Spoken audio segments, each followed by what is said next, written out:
peu las après la semaine, les beaux jours qui arrivent. Et c'est vrai qu'après une saison bien chargée, là il y a eu beaucoup d'activités ces derniers temps, la fête de la musique, l'événement qui a précédé, donc peut-être qu'il y a un peu de fatigue, de lassitude chez nous. Mais vous voyez, quand on arrive dans cette période de l'année où on a un peu moins d'activités, certes on aspire au repos, mais Dieu a prévu aussi un peu pour nous comme un temps de sabbat, un temps où nous pouvons nous ressourcer, un temps où nous pouvons réfléchir. Parce que je crois que c'est très important, frères et sœurs, de réfléchir sur notre état spirituel, de réfléchir sur notre relation avec Dieu, de réfléchir sur notre engagement avec Dieu. Où en sommes-nous de notre engagement avec Dieu? Où en sommes-nous des fruits que nous portons? Est-ce que nous portons des fruits dans le travail, dans le service que nous apportons au Seigneur? Je pense que c'est vraiment quelque chose sur lequel nous devons nous arrêter et nous poser ces questions-là dans cette période un peu plus de creux, parce que souvent, la suractivité nous rend aveugles sur notre état. Parce qu'on est tellement activé à certaines choses qu'on ne réalise plus vraiment où nous en sommes de notre relation avec Dieu. Soit la suractivité, elle nous rend quelquefois aveugles, ou elle peut nous rendre orgueilleux. On a l'impression que les choses qui se passent, on maîtrise les choses, on est très fort. Alors profitons vraiment, frères et sœurs, de ce temps de repos. C'est ce que Dieu désire pour chacun d'entre nous, que, au travers de ce temps, notre esprit puisse être alerté, que notre esprit puisse être visité, que notre esprit puisse être renouvelé. Parce que lorsqu'on lit la Bible, on voit bien que, avant tout, le Seigneur ne veut pas faire de nous des hommes et des femmes religieux. Ce n'est pas le projet de Dieu. Dieu ne veut pas faire de nous des hommes et des femmes religieux qui respectent quelques rites, quelques pratiques. Lorsqu'on regarde les évangiles, on voit bien que Jésus n'a de cesse de dénoncer cela. Il n'a de cesse de dénoncer l'attitude et le comportement des pharisiens. Les pharisiens, en fait, étaient devenus des spécialistes de la loi, des spécialistes de la religion. On pourrait dire, en quelque sorte, ils étaient devenus des professionnels de la religion. Et ils étaient capables d'exiger bien des choses, des pratiques. Ils étaient capables de charger les adeptes de bien des recommandations qu'ils n'appliquaient même pas dans leur propre vie. Jésus, un jour, va leur dire « Vous êtes des tombeaux. » Des tombeaux. Ils étaient les dirigeants du peuple, ceux qui avaient la loi, qui connaissaient la loi, qui connaissaient les commandements de Dieu. Et Jésus, un jour, va leur dire « Vous êtes des tombeaux. » Des beaux tombeaux, des tombeaux qui ont une belle apparence. Mais vous êtes des tombeaux. Quel choc cela a été pour eux. En entendant une parole comme cela. Ils ont entendu cela, alors qu'est-ce qu'ils ont fait?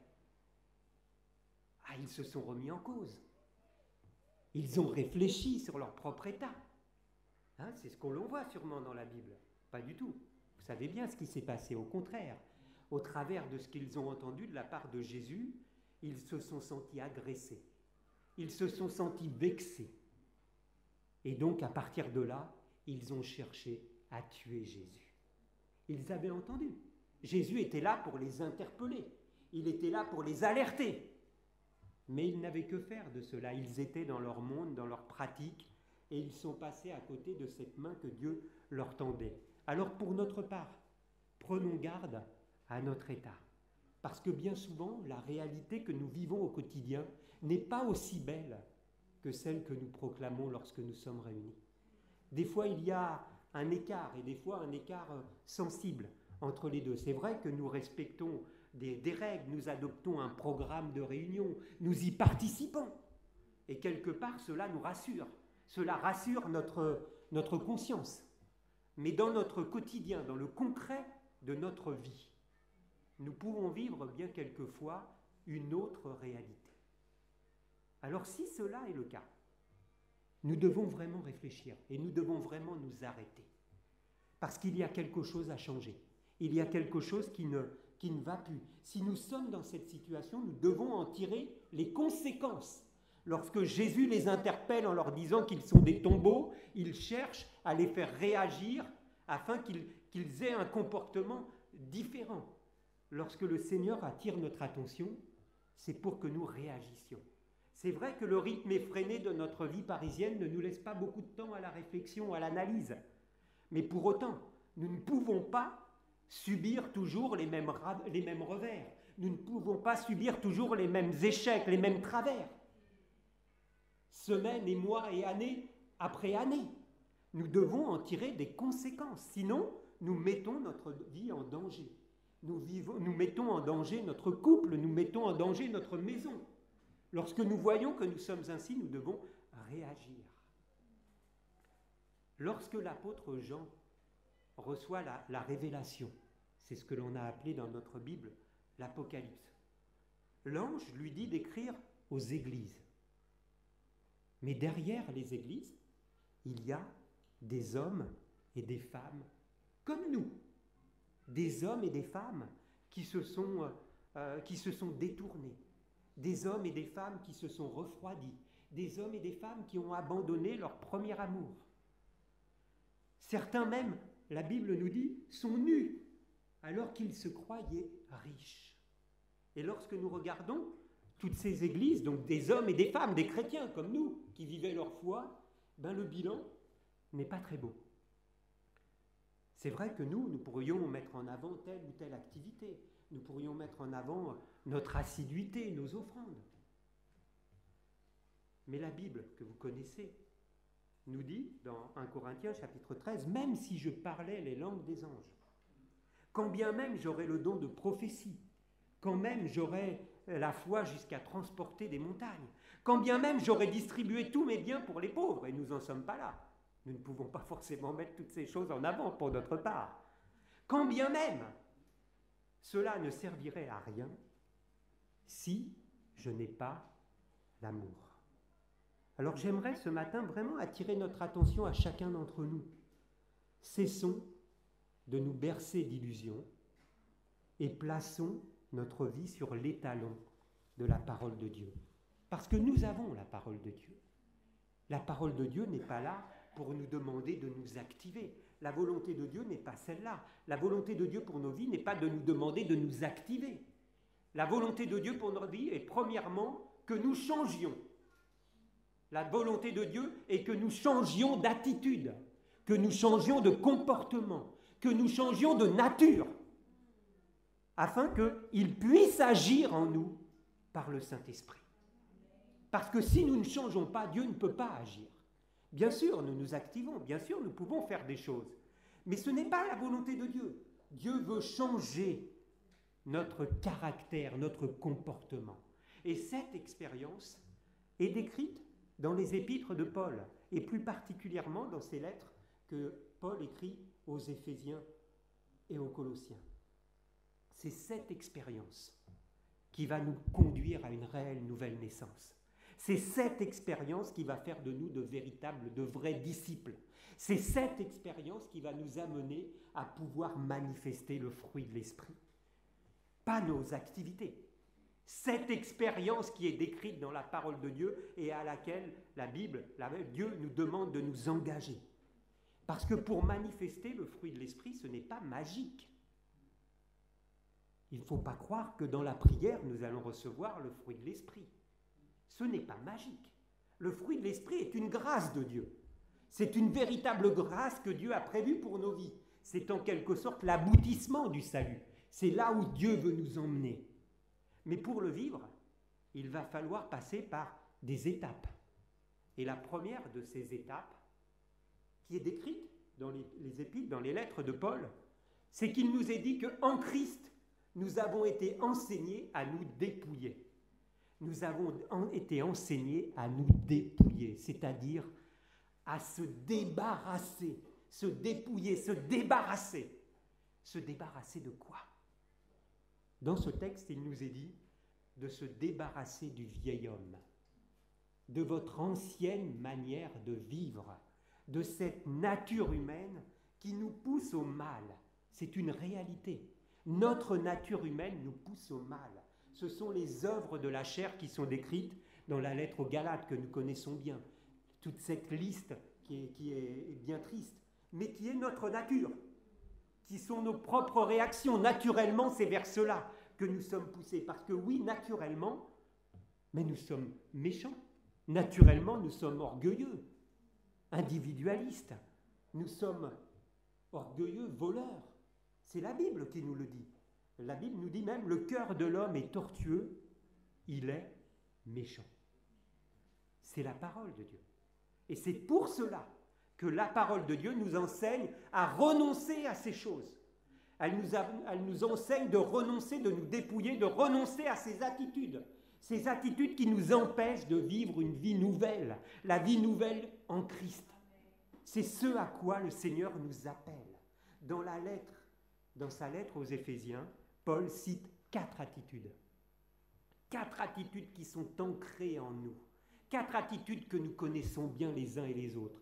4 attitudes que le Seigneur nous demande vraiment de nous débarrasser, des comportements concrets que nous connaissons bien.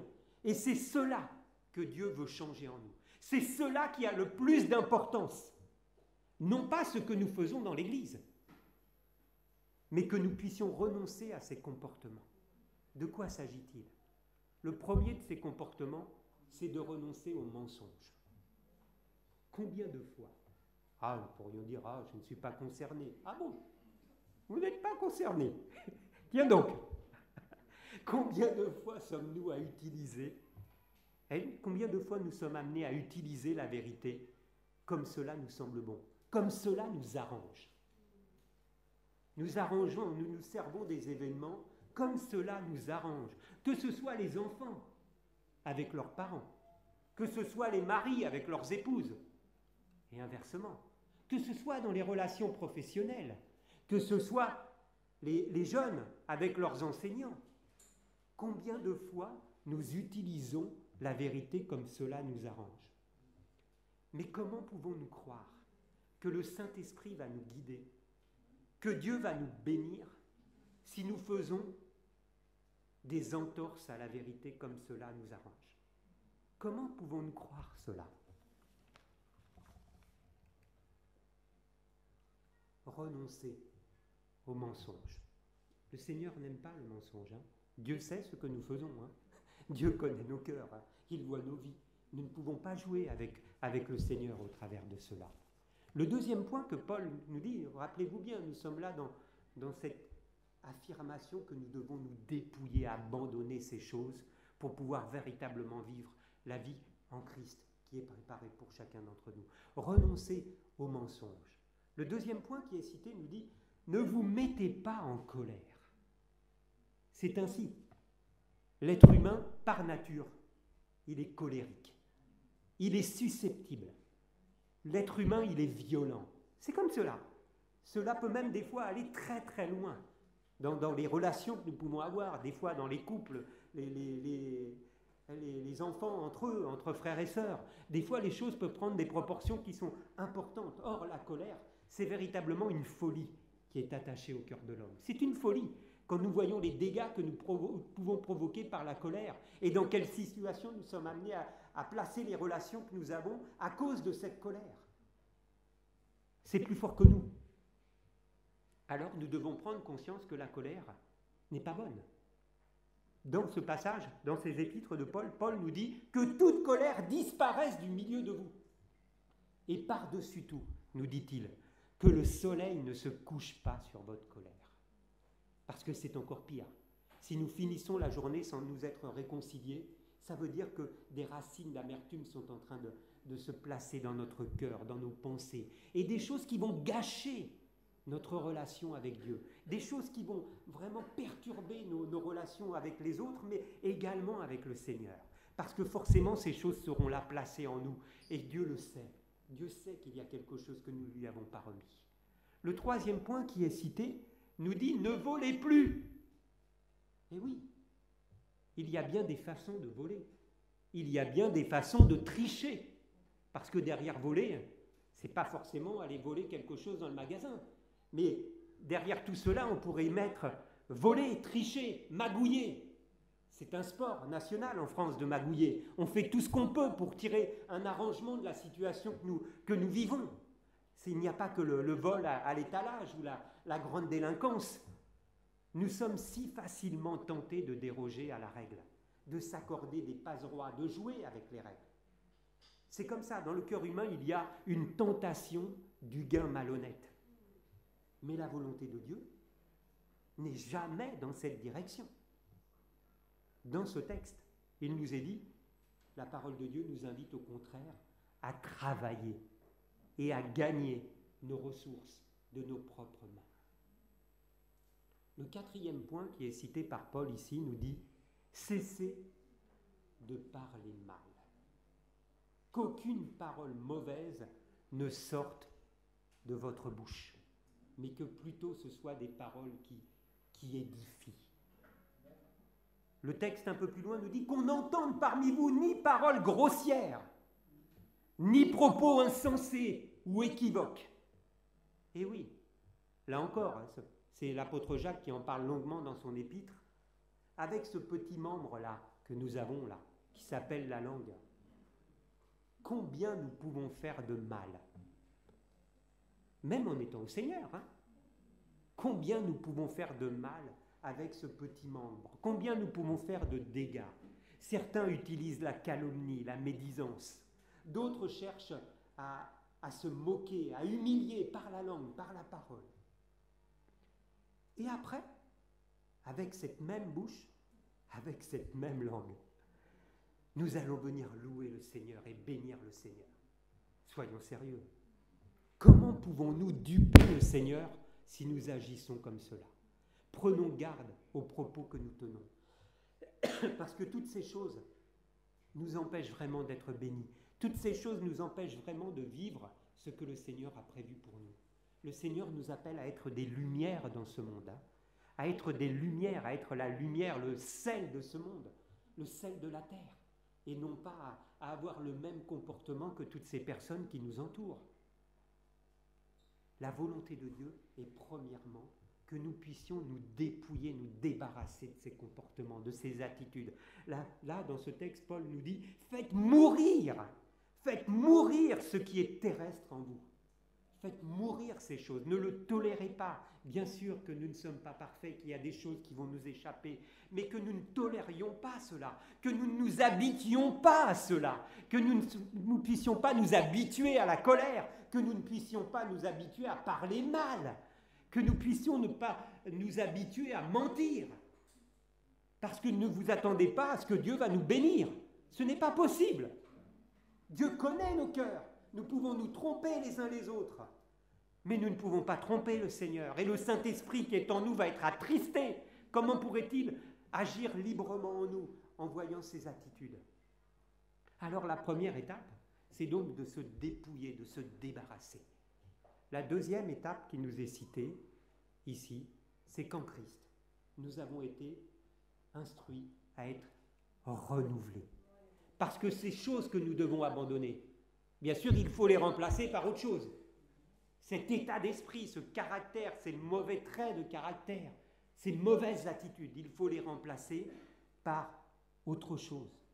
Le texte nous dit, nous invite à être renouvelés dans l'esprit de notre intelligence. Nos pensées, notre intelligence doit être renouvelée. Il nous faut absolument changer de point de vue, changer d'analyse, changer de conception. Nous devons vraiment changer notre représentation du monde, notre manière de voir les choses. C'est Paul encore dans l'Épître aux Romains qui nous dit « Ne vous conformez pas aux principes qui dirigent ce siècle. Ne vous conformez pas, ne vous laissez pas modeler par le monde actuel, mais soyez transformés. Soyez transformés par le renouvellement de votre intelligence, par le renouvellement de vos pensées. Cela nécessite vraiment de notre part une prise de conscience.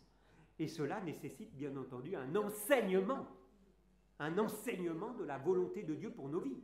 Nous avons besoin d'être enseignés de cela. Et nous avons besoin de nous nourrir de la parole de Dieu pour connaître la volonté de Dieu, pour savoir ce que Dieu attend de chacun d'entre nous. Nous avons besoin d'être enseignés afin de discerner la volonté de Dieu, ce qui est bon, ce qui est agréable à notre Seigneur. Et cela se produit par une recherche une affection, un attachement, nous dit Paul, aux choses d'en haut, un attachement au bien céleste, un attachement aux réalités spirituelles, et non pas à celles de la terre. Parce que si, tout en étant chrétien, en étant membre de l'Église, si nous continuons d'être plus attachés aux choses de la terre, forcément qu'il va y avoir un problème. La parole de Dieu nous invite au contraire à voir les choses autrement, à renouveler notre intelligence, à renouveler tout ce qui nous intéresse, tout ce qui nous mobilise, tout ce qui nous motive, à nous attacher aux choses d'en haut, que notre esprit, nos pensées doivent être mobilisées dans cette direction des choses spirituelles, afin de ne pas revenir en arrière, afin de ne pas revenir vers ces convoitises trompeuses, vers ces passions qui ne mènent nulle part.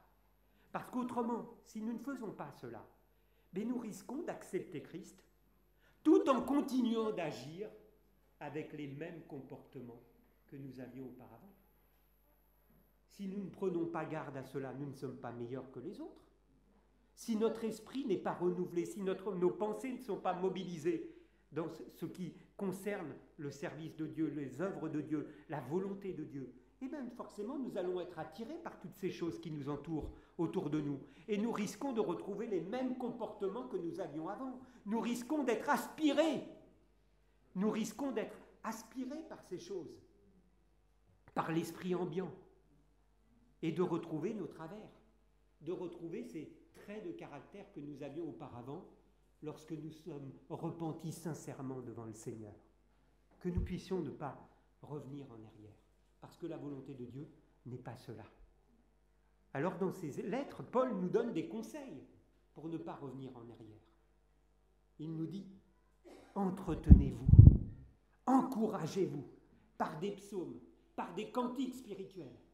Nourrissez votre âme des choses de Dieu. Rendez continuellement grâce à Dieu, plutôt que de dire du mal. Dans toutes les circonstances, rendons continuellement grâce à Dieu de tout ce que nous bénéficions, des choses que nous recevons, pour que notre esprit soit dans une autre dynamique, non pas l'esprit du monde qui est tout le temps en train de critiquer, tout le temps en train de dire du mal. Vous n'avez pas une personne au travail autour de vous qui n'est pas en train de dire du mal dans une journée. Que nous, au contraire, nous soyons tout le temps en train de rendre grâce à Dieu pour les choses qu'il nous accorde. Et notre esprit, notre intelligence sera modifiée, transformée. Plutôt, nourrissons notre âme des choses de Dieu plutôt que de passer notre temps dans les jeux d'argent, dans les jeux vidéo, à regarder des programmes télé qui n'édifient pas et qui bien souvent sont consternants. Quand nous y réfléchissons, quand nous regardons, si nous réfléchissons un peu à ce que nous regardons à la télé, mais c'est consternant, bien souvent, mais c'est abrutissant ce qui passe à la télé. Et pourtant, on y passe un temps fou. Au lieu de nourrir nos pensées, au lieu de nourrir notre âme, dans ce que Dieu a placé à notre disposition. Il nous est dit, Paul dit dans ses textes, que la parole de Christ demeure en vous, dans toute sa richesse. Dépouillez-vous, débarrassez-vous de ces choses, ces mauvais traits, ces attitudes qui déplaisent à Dieu et qui nous empêchent de vivre vraiment ce que Dieu a préparé pour nous. Soyez renouvelés dans votre intelligence. Et la troisième étape, c'est le but final, c'est de revêtir l'homme nouveau. Revêtir l'homme nouveau créé selon Dieu, créé conformément à la pensée de Dieu, afin de mener une vie juste.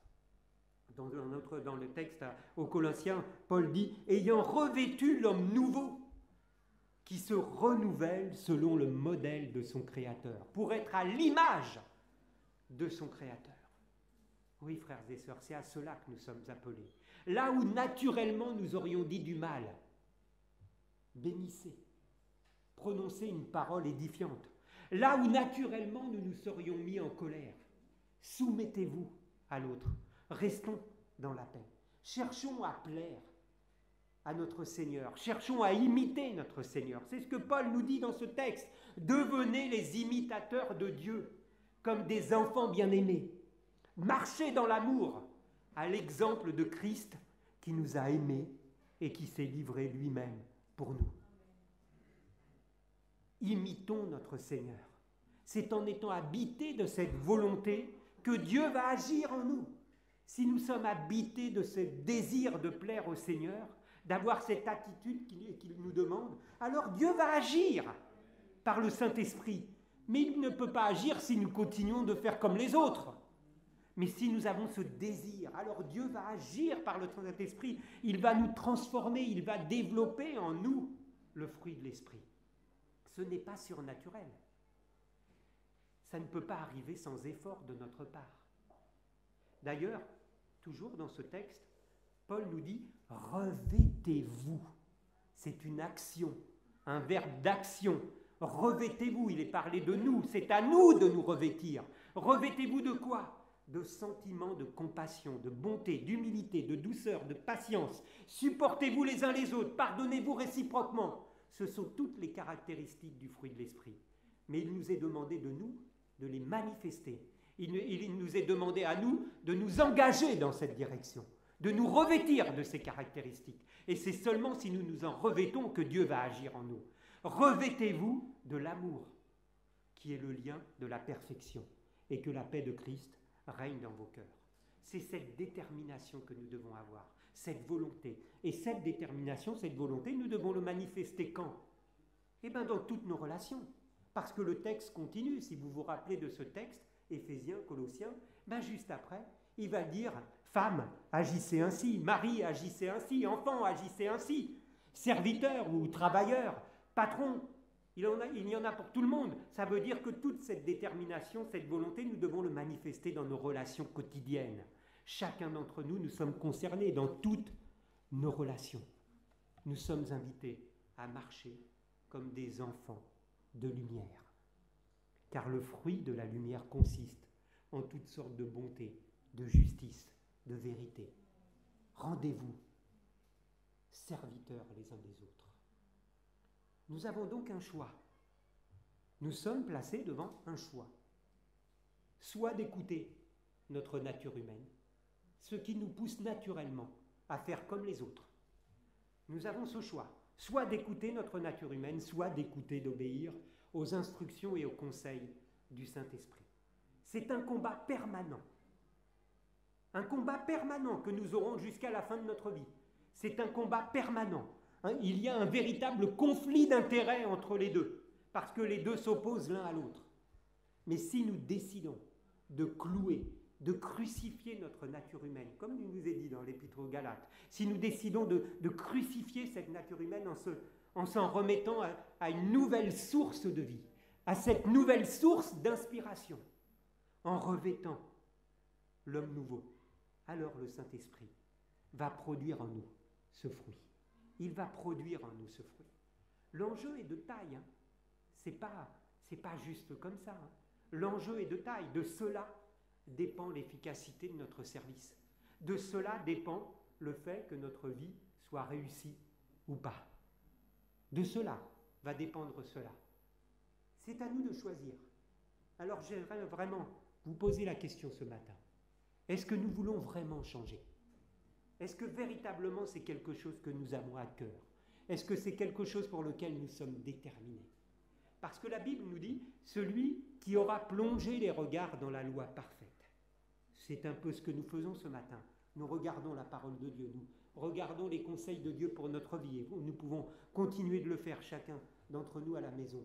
Celui qui aura plongé les regards dans la loi parfaite, qui va y découvrir la volonté de Dieu pour lui, qui aura persévéré, sans oublier ces choses-là, et qui va commencer à se mettre à l'œuvre, c'est-à-dire qui va chercher à se dépouiller, à se débarrasser de ses attitudes, qui va chercher à renouveler ses pensées, à mobiliser ses pensées vers les choses de Dieu, et qui va chercher à se revêtir de ses sentiments.